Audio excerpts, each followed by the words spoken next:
Hey everyone, it's Ethan or Miist back again for another video today, and welcome back to the channel, guys. We're here again for yet another video.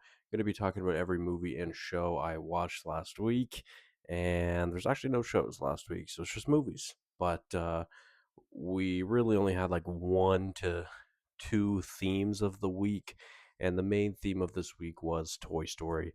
Of course, with the release of Toy Story 5, which I sadly did not get to see this weekend, like Mel and I had originally planned.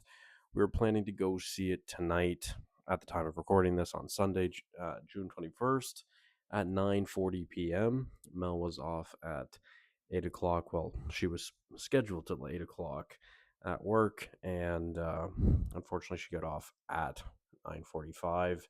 And although we probably could have made it for the showtime, she wasn't really feeling it, so I didn't get to see it, unfortunately, which I was pretty sad about. I think I'm over it now, but um, yeah, I'll see it sometime this week, and I'll get that review for you next week. But with that being said, let's talk about the themes of the week, or the movies of the week. Let's start it off with some short films, all Toy Story short films, because there are 7 that I watched this week, and yeah, let's get into that. I should grab my phone because I've got all my pictures here ready to go. So let's start it off with my least favorite of the 7, which is Hawaiian Vacation. It's totally fine. It's cute. It's nice to see Barbie and Ken together, I guess, but it's nothing special.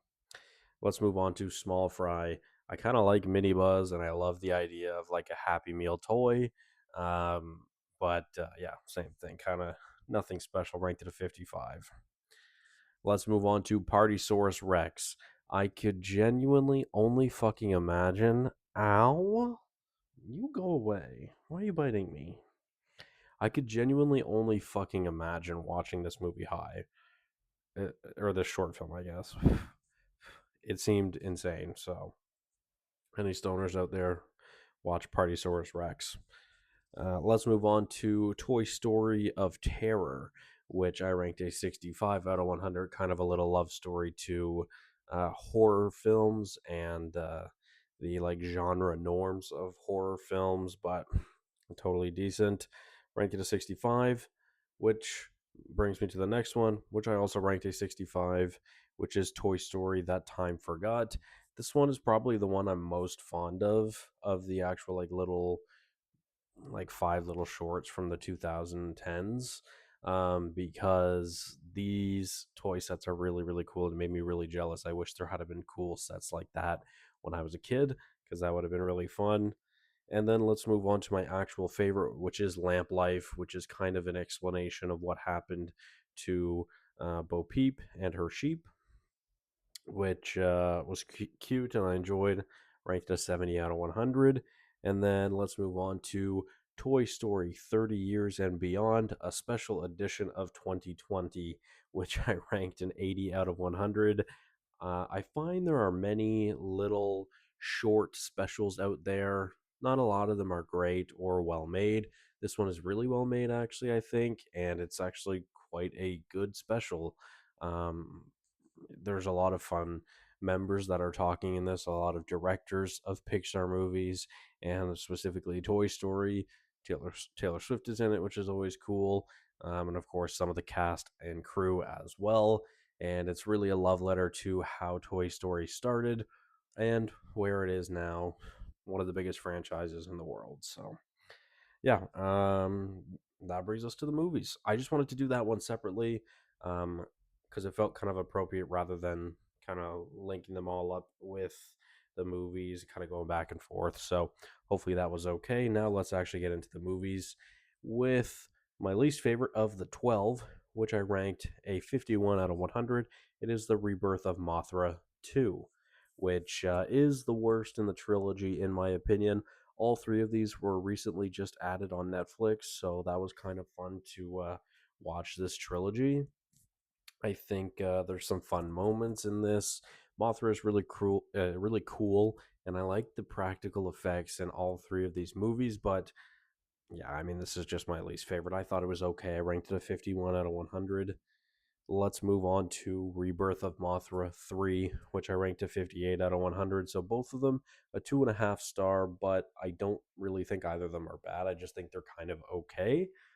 This one I did enjoy more. Seems like this is a very common rating of the trilogy.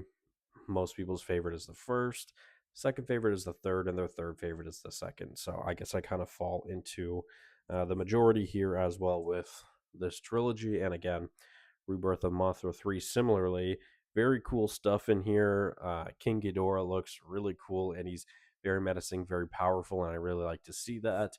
And it's truly a great depiction of the good of Mothra versus the evil of King Ghidorah, which I really enjoyed, which I thought was cool. So ranked it a 58 out of 100. And let's move on to my Sunday watches. I only watched 2 movies today. Happy Father's Day to anyone out there. But let's talk about 300 Rise of an Empire, which is actually the first time I've watched 300. The second part, this one, Rise of the Empire, or Rise of an Empire.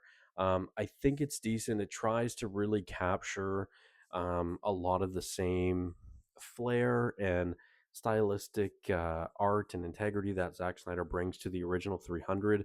I don't think it's as well done, but I do think there's some enjoyable moments here. I originally ranked this as 71 out of 100, and then I kind of compared it to some other stuff that I watched this week, and I lowered it quite a bit down to, I believe, a 64. Yeah, so I still did enjoy this, which I seem to be in the minority about. Not a lot of people like this movie. Not a lot of people like these 2 movies, and not a lot of people like Zack Snyder, unfortunately. And I do. And I think that tells in just about anything that he's involved, I seem to pretty well enjoy. So that's always fun. And that's no different here with Rise of an Empire. So even though he wasn't the director, he was the writer, but or one of the writers. So let's move on to a 2026 movie, which is How to Make a Killing, which I ranked a 66 out of 100. Mel and I watched this together, and this was a weird story for us because half of this movie we didn't really care for. The second half of this movie we both really enjoyed. I think we had started it on like Tuesday night, I want to say. We got about 45 minutes in or an hour in. I don't even remember. We weren't really digging it. We decided to go to bed. We wake up the next day. We had the day off together. We wake up the next day. We go through our day. Once we get home, we watch it. We finish it. We really enjoy the second half. So it was kind of hard to rank because, again, the first half was just like really boring. So boring that we both wanted to go to sleep. So um, the second half definitely made up for that. And it's okay. I ranked it a 66 out of 100. Now let's move on to Rebirth of Mothra, which is the first of the trilogy, and it's pretty awesome. I really love to see Mothra in this light, in this universe. It's so different than what I've seen in the American MonsterVerse Mothra, or that version of her, and she's really very different looking, and I love it because her little character design is so cute. It's literally just like, it looks like a little fuzzy fucking moth, and it's so cute. It literally looks like a plush kind of toy, and it's really adorable, and I really love it. It's hard not to love it. So yeah, that kind of kept me in it more than anything, and maybe my ratings inflated because of how much I liked and just how much I thought it was cute, and I just wanted to pet its little head. But I don't know. Either way, I thought it was good, thought it was decent, and I ranked it a 67 out of 100. So let's move on to actually how I started the week with No One Will Save You, which is something I was watching last Sunday. I never got to finish. I ended up finishing it on Monday morning, and it was a part of my alien theme from last week, which kind of carried over. But this is a good movie. This is a unique take on aliens in horror films, and I really enjoyed it. I thought it was a lot of fun. There's some pretty good horror sequences in this, and there's some nightmare fuel throughout, kind of spread throughout as well. And it's really awesome. It's really awesome. Really a tackling of like an individual's depression and loss and loneliness, which I thought was really good. I enjoyed that as well. So ranked it a 74 out of 100. thought it was quite a good movie. Let's move on to Toy Story 2, which is my least favorite of the four Toy Stories so far. We'll see what 5 brings us when I see it. But Toy Story 2, I ranked it an 81 out of 100. Last year, I also ranked it an 81 out of 100, but this time around, it's actually my least favorite. So obviously, something moved up, which we'll talk about in a moment. Toy Story 2, I do enjoy. There's some moments that I really love.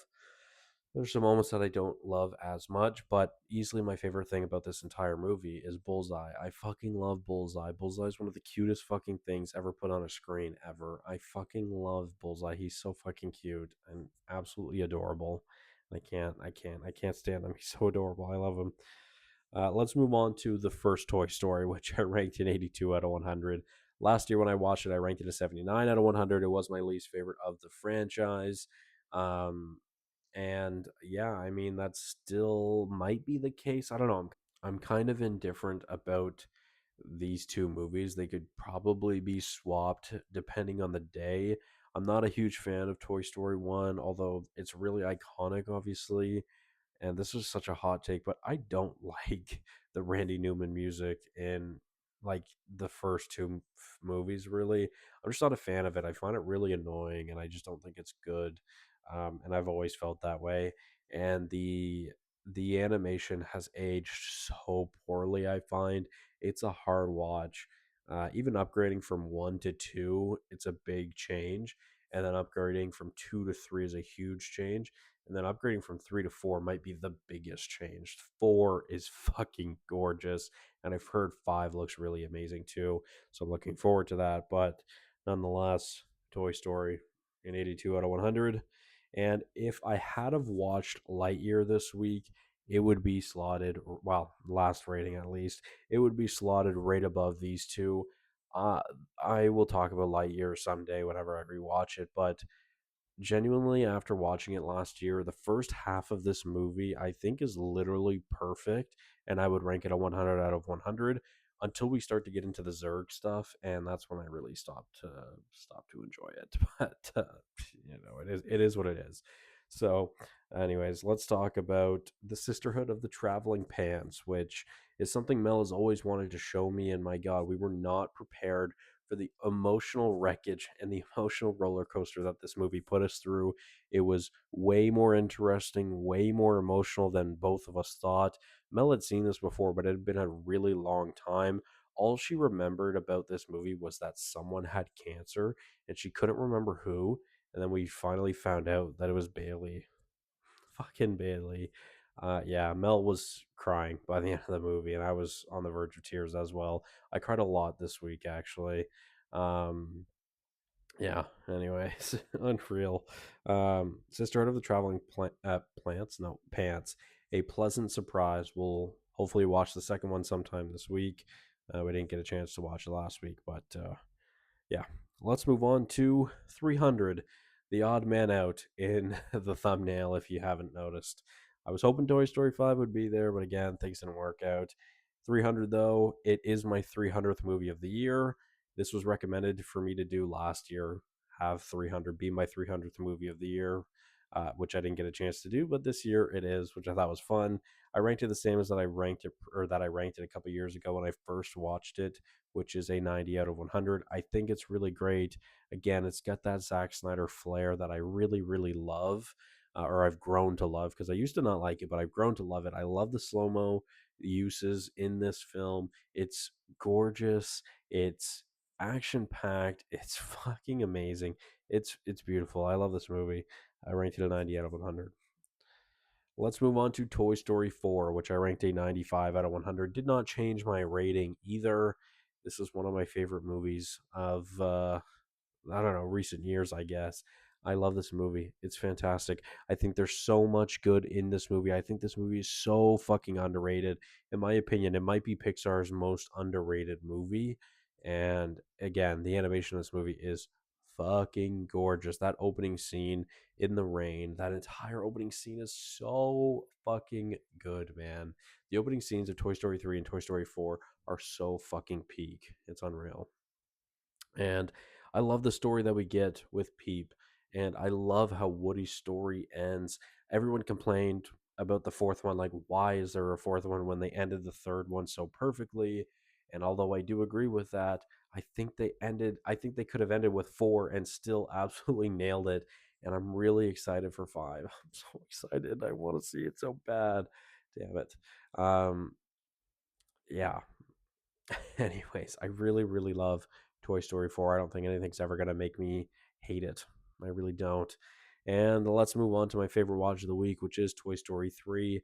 It's one of my favorite movies of all time. It's in my, I think, top three or four Pixar movies as well. I ranked it a 98 out of 100. That did not change.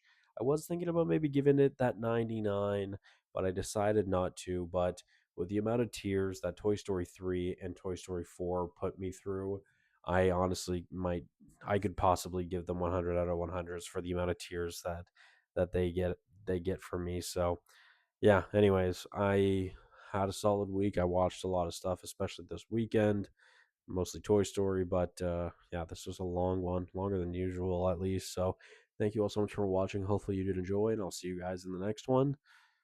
Bye-bye.